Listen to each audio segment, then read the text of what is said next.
Second. Second by Bernie. All in favor? Aye. Opposed? To the flag of the United States of America and to the republic for which it stands, one nation, under God, indivisible, with liberty and justice for all. Thank you. If anyone is filming or recording, please give your name and address to the recording section.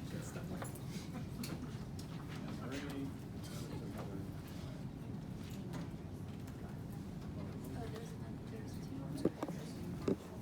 Darlene Barney, I'm sorry? Darlene Barney, B-A-R-N-I, 1943 State Route 980, Cannonsburg, 15317. Thank you.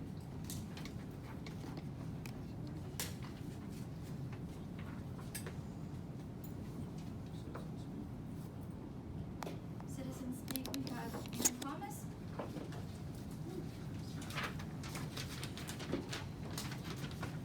Hello, I'm sure it's no surprise there's been a lot of discussion about school safety and so forth in the past month especially. I'm no expert. I do have a couple practical low-cost ideas gathered from a lot of reading and listening, as I'm sure we all have. So I'd like to share a few for consideration to improve on the already great security that our district has.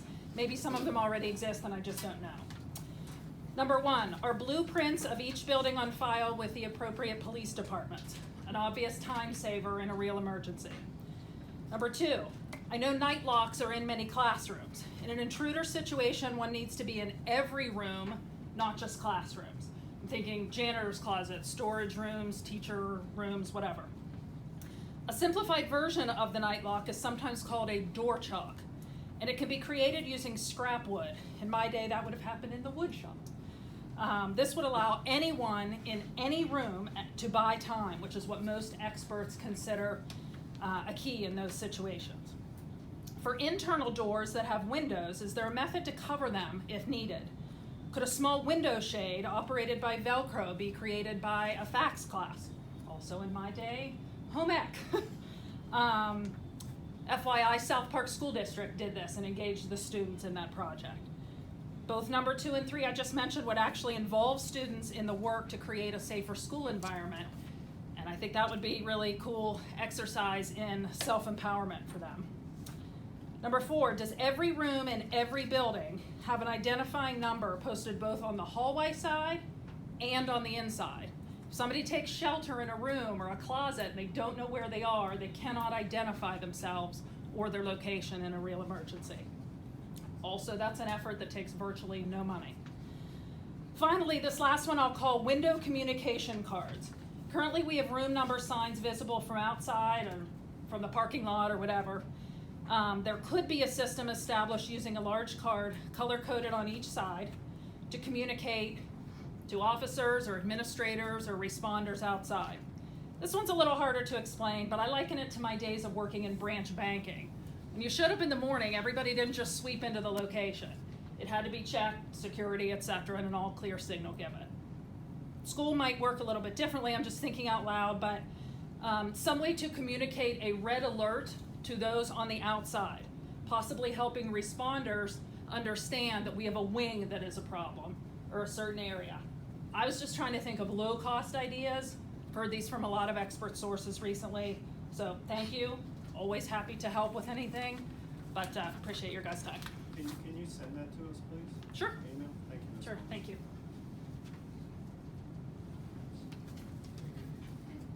Brian Fabrizio? I'm here on behalf of the residents of Muse. I'm the Cecil Township Supervisor. There was some discrepancy from our engineer to the board members that there was never a construction timeline or plan for construction and extension of Muse School Street. Nobody had a letter, but I have the letter dated June 1st, 2017 from your architect addressing Mr. Bosley, who since has passed on. Following is the narrative of the Canon-McMillan School District plan to complete the improvements to School Street from the school district's property to Muse Bishop Road. The new Muse Elementary School is substantially complete. The contractors are beginning phase 2 of the site work, which includes raising the existing building and completion of all grading, storm paving, lighting, landscaping in front of the new school. The school district has acquired 12 foot of property from 2 residential parcels on the south side of School Street from Cherry Way to Hickory Street. The school district also acquired the post office property.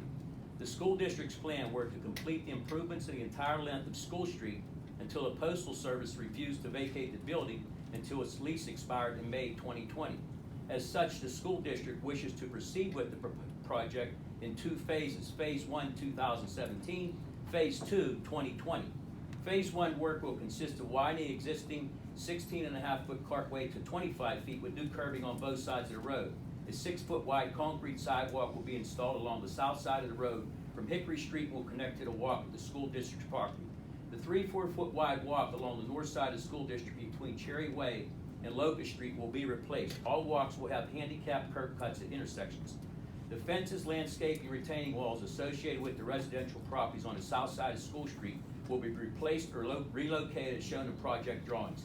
This phase of the project will require the relocation of 1 power pole by West Penn Power and updated storm system. The schedule for Phase 1 is construction. Start construction July 3rd, 2017. End construction August 18, 2017. Phase 2 project scope is similar to Phase 1, scope involving a 25-foot cartway with a 6-foot walkway along the south side of the road with the construction limits between Hickory Street and East Bishop Road.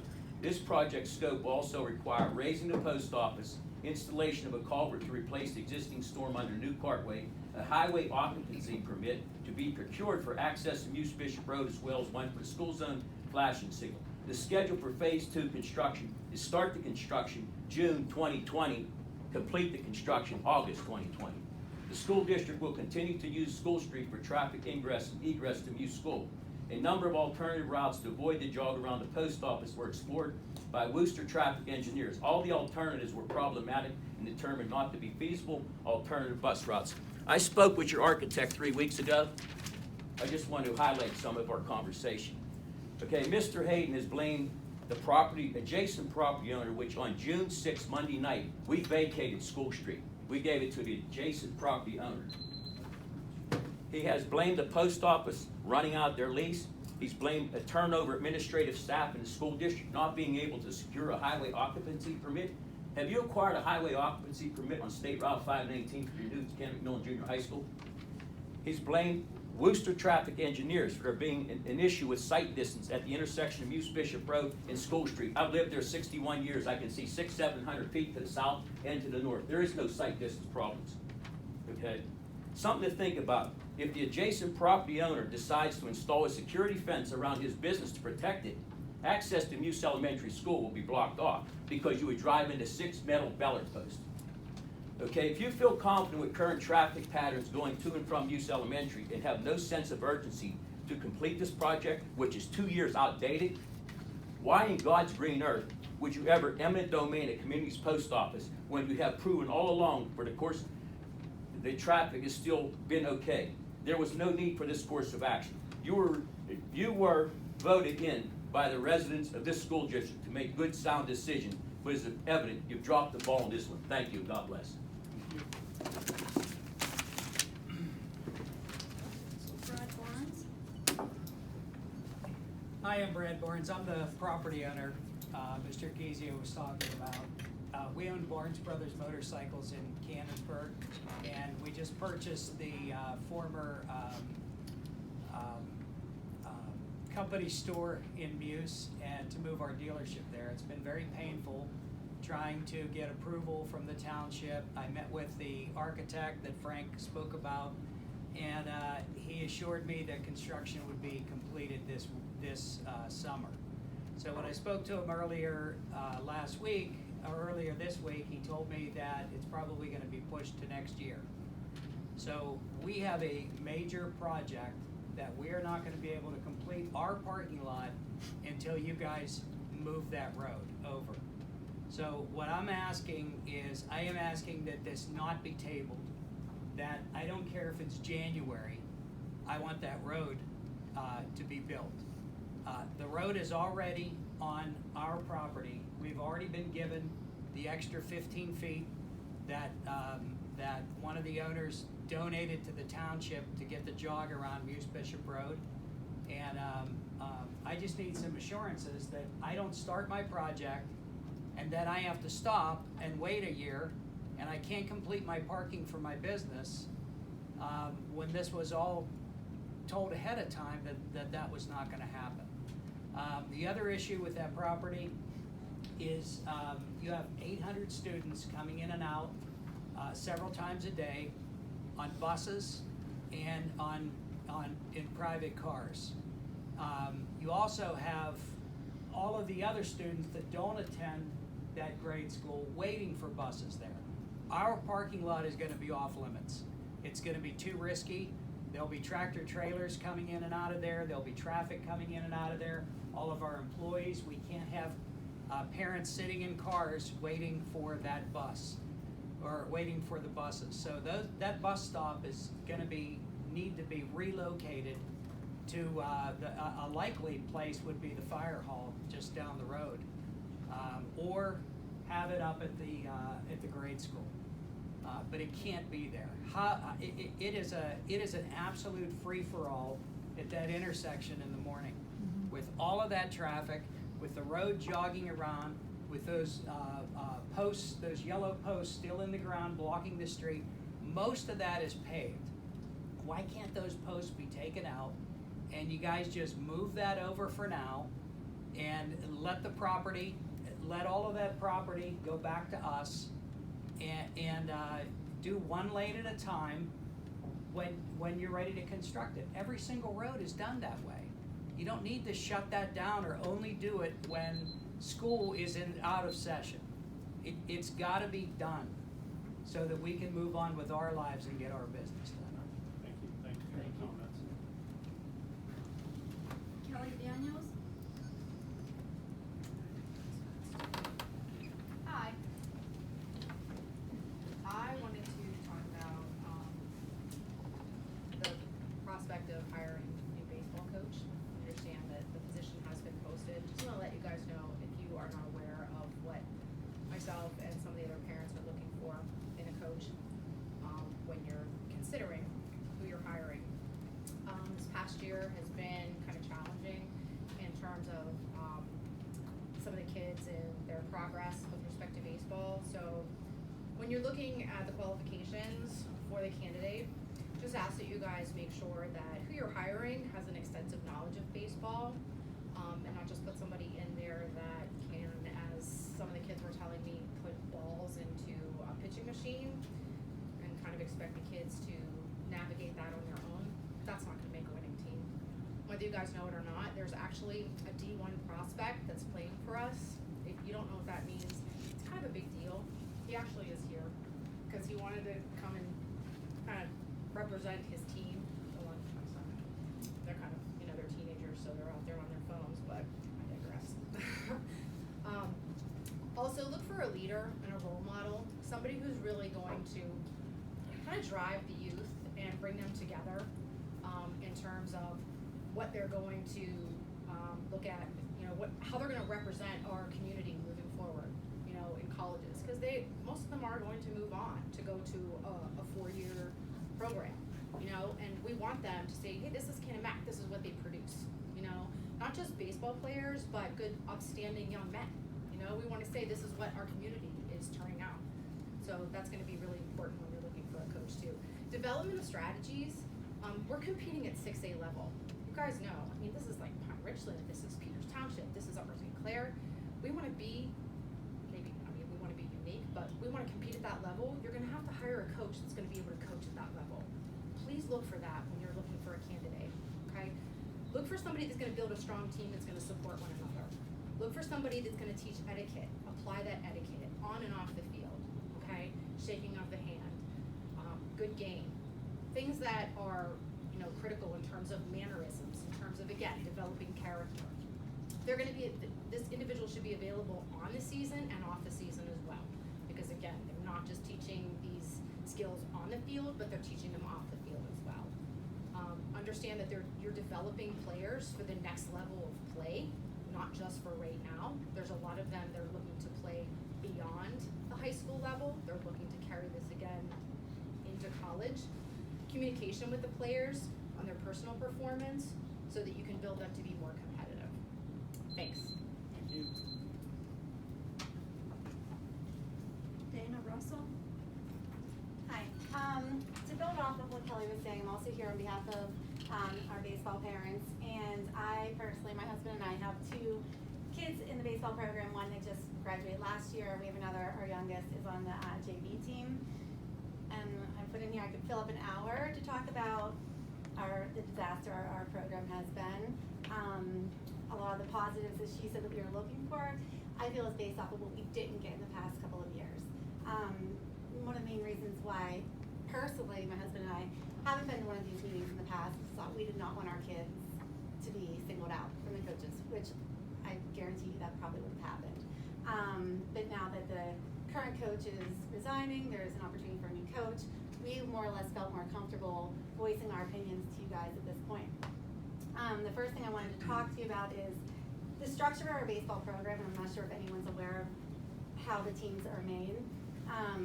So basically, 8th graders are permitted to be on to the freshman team. So if you have a group of 8th graders now on the 9th grade team, now you create an overflow of each team moving forward. So then the JV has too many kids, the varsity team has too many kids, and all of that results in a lot of sitting on the bench. So you have athletes who are coming into the program who were far better athletes at the beginning of the season, and by the end of the season, by sitting and not even having their at-bats, they're regressing. Also, whenever you have kids sitting, and in the past, the coaches basically would play a kid, and if that athlete has a bad game, which it's baseball, you can have 2 bad games in a row. The next game, you could be hitting home runs. That's patience of a coach to allow those athletes to grow. Instead, in the past, recent past, and in the past years, our coaches would immediately replace that kid, pull up a 10th grader, replace a senior, and it created chaos within the teams. It promoted competition with the teammates. Instead of building morale and gelling teams together, it did the opposite. And then last year, my son was a senior. No, this didn't apply to us. My son was a captain. Great year, but I'm looking out for the parents and the kids, that are coming up. They're going to experience the same problems. He had 13 seniors on his team. I want to say maybe 4 or 5 actually played, and the rest of the seniors sat their senior year. We brought up other kids who were 9th and 10th graders who were at the same level as these seniors. So to me, if you have a senior who's the same level as a 10th grader, you let that senior play. So a lot of these kids, their senior year has been given up, and so I'm proposing, if you're going to keep the same criteria where 8th graders are allowed to play, have 2 JV teams. Have an A team and a B team, or something that allows, if you're gonna have all these players on a team, then having 20 players, either make cuts, or something needs to change. Number 2, and along with these parents, we just don't feel like baseball's a priority at Canon-Mac. We saw in the notes that football's getting $260,000 for a scoreboard. We don't even have a scoreboard. We'll take the one if you guys don't want to have it for the football field and use it our baseball field. We don't even have a field for our seniors or for our varsity team to practice on. So they're inside of the aux gym getting pitched to by a pitching machine. They're not getting live pitches. They don't have a field to go to, which is kind of crazy to me. So McDowell Field last was it spring? The bleachers, they needed to be power washed. There was mold covering the bleachers. There were weeds up to here coming through the bleachers. So other teams are coming to us, and we're sitting, it was embarrassing. And like I said, there's no priority. Our JV uniforms, my husband's almost 40, I swear he wore them when he played for Canon-Mac. They're polyester, they're awful, and they're embarrassing. Our varsity team, not so bad. But can't we fundraise? Can't we pay out of pocket if that's an option? It's just a bad look for Canon-Mac when we are outdated. And I just have in here that we pay taxes just like wrestling and football parents do, but yet our kids get the bottom of the barrel for everything. Lastly, baseball practices, again, I'm sure nobody's aware of this, but our kids have to be at the aux gym 5 days a week. We drop them off, those who can't drive yet, and they practice for an hour, maybe an hour and 15 minutes. It's the same drills. It's the same, they don't fix bad technique. It's just, the same thing over and over. It's a pain for us, it's gas, it's time, and it just doesn't make sense. I just propose somebody with logic and common sense, look at the big picture of the aux gym and realize, okay, here are the sports that need to be implemented into the schedule. Give us 3 days a week for 2 hours. Make it more beneficial, and so then that way we're not wasting everyone's time. And especially when you have a $6,000 payroll for a baseball coach, which is to me a slap in the face. I'm not gonna take out 5 days of my time to go coach every single day for an hour and a half to get paid $6,000. So that might be another thing. You don't understand how we're gonna find anybody quality, which Kelly was referring to, for $6,000, who has a normal job, who isn't retired. That's what I'm saying. Thank you for your comment. Yep, thank you. Thank you. All right, moving on to reports and presentations. Tim? Okay, so just to briefly reiterate, some points that I already made, about personnel. So we're currently, recruiting, interviewing, and recommending, for hire 15 professional vacancies. 10 of those are full-time, 5 of them are long-term subs.